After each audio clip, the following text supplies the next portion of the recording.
Buat lo yang sampai sekarang live-nya sepi segitu-segitu aja, ini dia nih, gue mau bagiin cara optimasi live streaming biar efektif.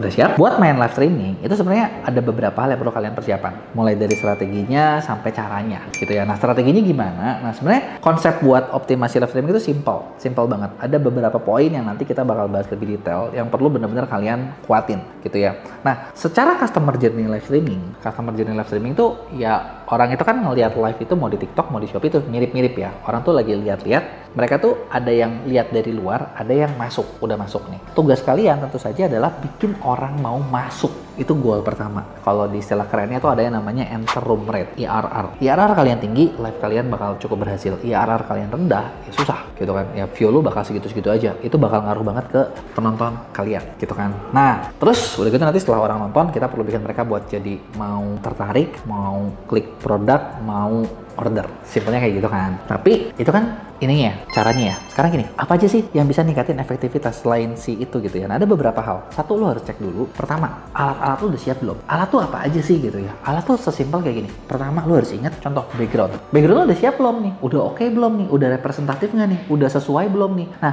background ini yang penting adalah background satu harus clean. Clean itu dalam artian nggak ada nama akun sosmed, nggak ada nomor telepon gitu ya. Jangan sampai ada hal-hal simpel, contoh kayak gini. Misalnya nih, di belakang gua ya, misalnya anggaplah kayak gini nih. Gua ada barang.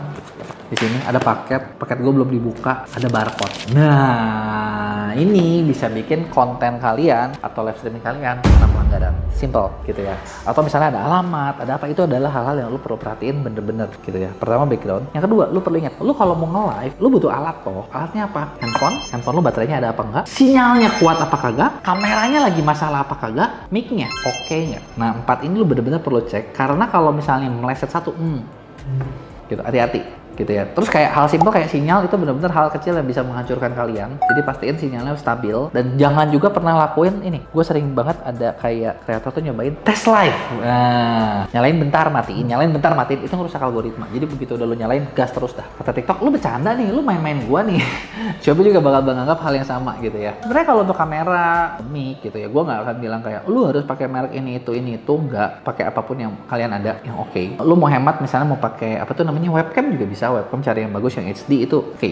Gitu. Jadi lu pastiin alat-alatnya ready. Ketika alat-alat udah ready, udah enak gitu kan. Kalau alat lu belum ready, belum enak. Terus udah gitu kita masuk nih ke strategi penjualan. Strategi penjualan kayak gimana? Live streaming sebenarnya sesimpel kayak gini. Lu lagi nge-live itu sama kayak orang lagi main di radio, broadcasting. Nah, broadcasting itu ya lu harus sadar gini. Kalian mau nge-live, itu tuh live itu nggak akan pernah rame kalau lu nggak promosiin. Terus kapan waktunya lu promosi? Waktunya promosi pertama, lu sebelum live ya lu bikin konten. Bener nggak? Itu kalau di TikTok sudah disebut konten pre-hit, konten warm up, konten teaser gitu ya. Whatever lah namanya, terserah lu. Pokoknya lu harus ada konten yang mempromosikan dari jauh-jauh sebelum live-nya. Ketika mau live-nya lu bikin story gitu kan. Udah gitu bahkan ketika lagi live juga nge-post juga itu efektif gitu ya. Itu kalau TikTok. Kalau di Shopee video, udah gitu nanti dipromosiin di Instagram, di ini, itu juga bisa gitu ya. Promosi sebelum live, promosi ketika live gitu ya. Itu kan konten-kontennya. Terus gini, bahkan ketika live kalian perlu promosi buat mempromosikan live berikutnya gitu. Jadi kayak gini, gue lagi live hari ini misalnya hari Senin jam 3 sore gitu kan. Nanti gue bilang, guys, nanti besok Selasa gue lagi ada nih barang-barang baru gitu lah. Memastikan penonton gue yang sekarang tahu kalau misalnya besok mau ada lagi gitu. Itu kan bakal ngebantu gue promosi besok gitu loh. Jadi promosinya tuh harus seperti itu. Jadi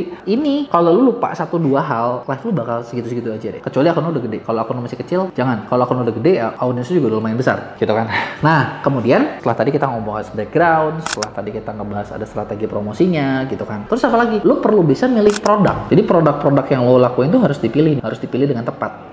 Gitu ya. Gimana cara milihnya gitu ya. Nah, produk itu sebenarnya bisa dibagi-bagi, dikategoriin. Ada yang namanya traffic booster, ada yang namanya GMV booster, ada produk normal gitu kan. Nah, sebenarnya strategi ini gue bakal bikinin video khususnya gitu kan. Gue bakal bikinin video khususnya, tapi gue mau tahu nih, banyak yang pengen tahu nggak cara bedainnya gimana, cara milihnya gimana. Buat yang pengen tahu, lu tulis mau diajarin di komen. Ntar gue bakal bikinin video khususnya. Itu berikutnya nih. Jadi lu bisa milih produk dan kemudian adalah lu bisa ngatur ritme. Jadi gini, live yang bagus itu bukan kayak dari awal gue langsung jualan, tapi ada ritme ritmenya. Kita kayak lagi ngumpulin orang. Semenit kemudian kita jualan. Nanti kita ngumpulin lagi. Nanti kita jualan lagi. Kita ngumpulin lagi. Kita jualan lagi. Nah, ketika lu bikin ritme kayak gitu, itu biasanya bakal lebih bagus secara penjualannya. Gitu. Makanya kalau perhatiin ya, banyak afiliator top kalau jualan tuh kayak, kita lagi cerita dulu ya, kalian denger. Nanti ini kita bakal, sebenarnya bisa dibeli dari awal. Tapi ketika mereka lagi bilang, kita kasih lagi sell, tambahin ekstra bonus yang bikin sellnya tuh kesannya bener-bener kerasa, tapi itu bikin orang bener-bener check out saat itu juga. Nah, ketika orang check out saat itu juga, di situ kan kalian dapat penjualan yang lebih gede, gitu kan. Disitulah dapat penjualan yang lumayan gitu, dengan cara mengatur ritme live gitu ya. Jadi diatur